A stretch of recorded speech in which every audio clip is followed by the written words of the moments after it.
I guess my history is I grew up in the South Side. My mom is a factory worker, works at Harnischfeger, as a part of a union there. We've grew up, like, I guess, kind of poor until she got that job at working in a factory. And after that, she'd gotten a house when I was like maybe 10, 11. And I don't know, whatever happened was that when she got that house, I had some interest in real estate ever since then. And so when I turned 18, I bought my first place off of 9th and Lincoln. And through that, I purchased more real estate, and I liked it a lot. So I got my real estate license, and I practiced real estate here in Milwaukee for 15 years. And I still hold my valid current real estate license now. Through that, I acquired more properties, and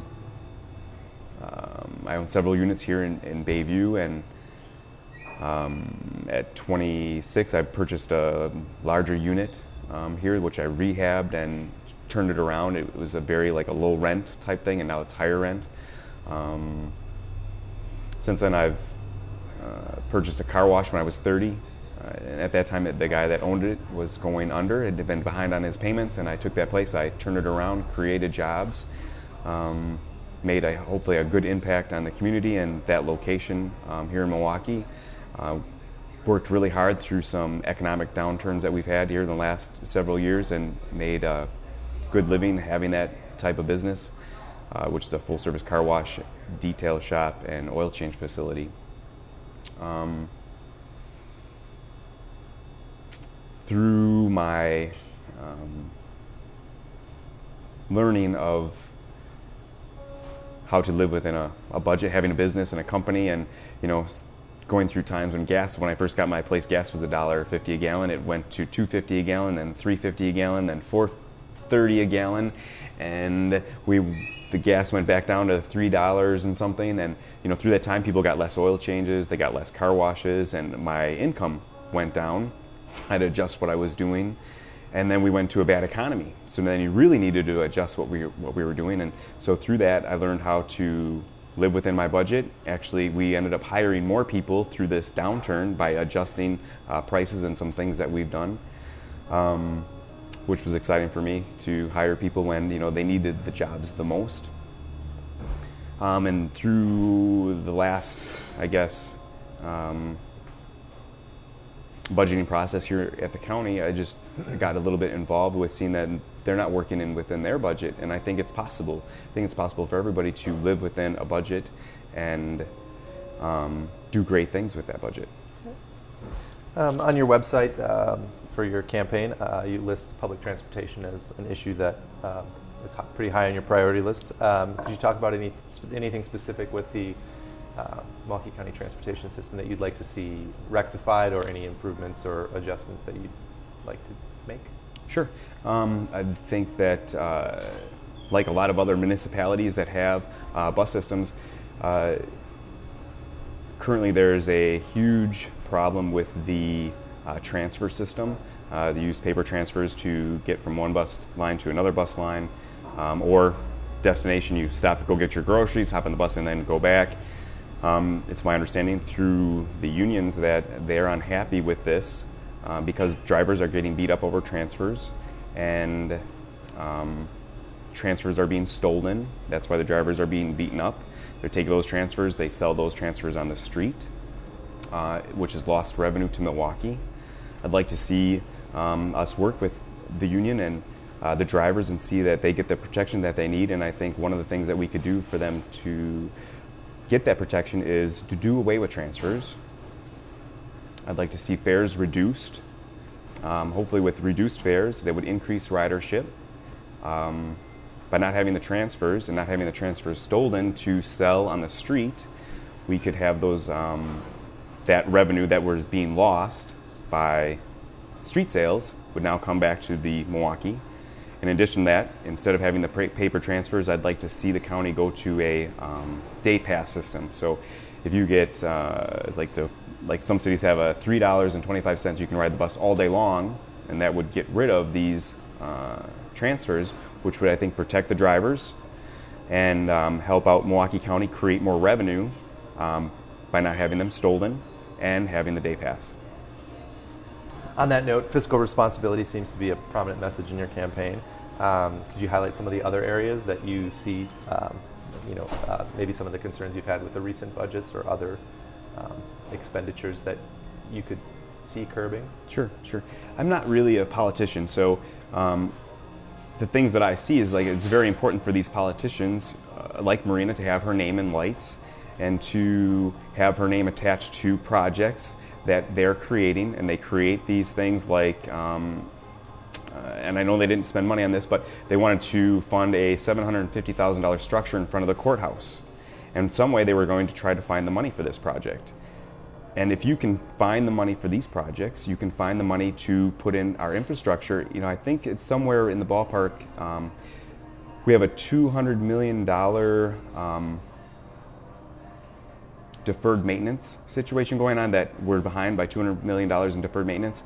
If we can find money for these small things along the way throughout the year, we could stop those special interest projects, take that money and apply it towards our deferred maintenance, instead of one, increasing taxes for that, or not doing the deferred maintenance at all. Because at this point we have our bathrooms in some of our parks are locked up altogether because the doors are falling off, the toilets aren't working, and so in turn Sue Black is having to rent porta potties in the parks to cover these things that we supposedly don't have money for.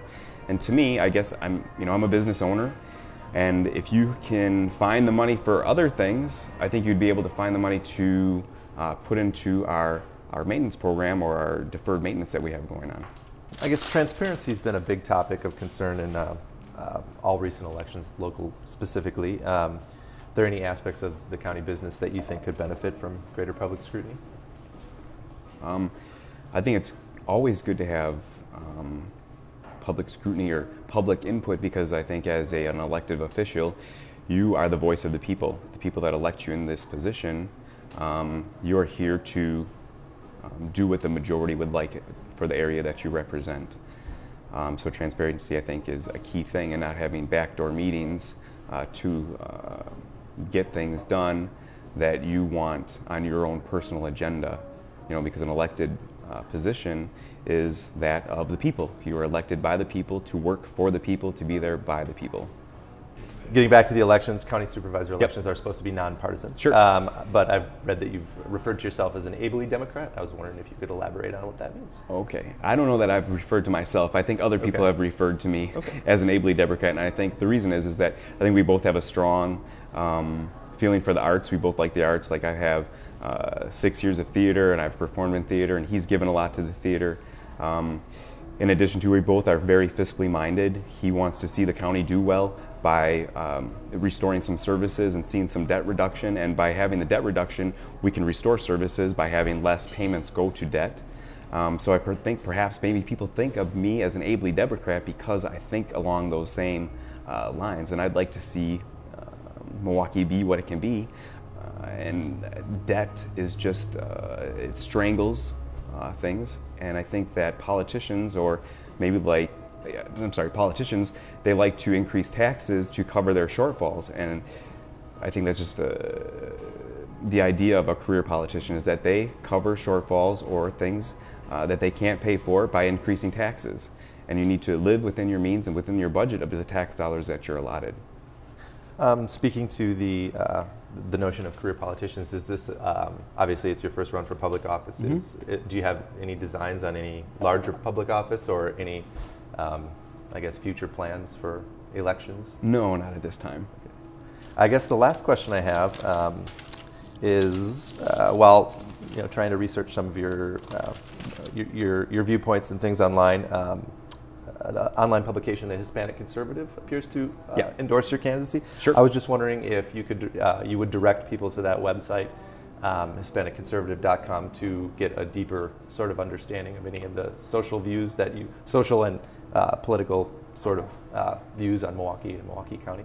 Would I refer them to? Yeah, is that somewhere where they can figure out more, in depth, more details as to your public philosophy, I guess? Actually, I don't know. I think that's a hard question for me to answer. I don't really have a necessarily quote unquote relationship with them. Okay. I know that they've taken a liking to me for whatever reason that is. They did write a nice article about me, I think, and so I would maybe refer people to read that. It tells a lot about me and who I am. I'm not sure. Is that an answer? Yeah, you? no, absolutely. Yeah, that's all I really was looking for. So. Sure. The one other thing that I was going to touch on that we maybe haven't is you've referred to living within your means and not wanting to raise property taxes. But as you know, being a realtor, Wisconsin's a fair market value state, and there probably will. I guess the property taxes haven't been reassessed since 2008. And there will be a reassessment. I guess has to happen about every 3 to 5 years, and we're coming up on the third year. So it's possible that there be a relatively large drop in the property tax levy. Do you have anything specific that any ideas for, I guess, living on a even tighter budget for Milwaukee County? Are there any specifics that you could see without having to dip into the raising of taxes? Real estate taxes, or the property taxes, are based off of what's called a mill rate, and this might be a little bit detailed for everybody to understand, but we pay about $28 per thousand in property taxes of what we're assessed. So they've always adjusted their tax levy through that mill rate to get what they need off of the tax levy, and in the future I'm sure that they will do so.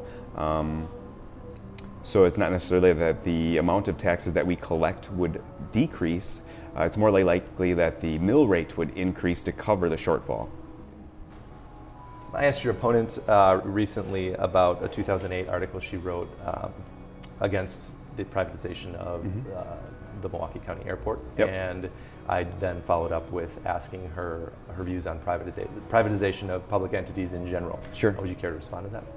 Sure. The airport, to me, and I'm a business owner, so I see profit and loss, and the airport, to me, is an incredible amount of moneymaker for the taxpayers of Milwaukee, and we need to have the airport as a part of our budget to help us financially. So selling off a cash cow to a private entity so you can make somebody else rich would be awful. It would not be in the taxpayer's best interest to sell something that's making us money. And anything that produces money for us you shouldn't sell to a private entity, and any private entity that would want to purchase something that doesn't make money, they wouldn't purchase. And if it is making money, we should never sell it off, because if it's making money, it's helping the taxpayers.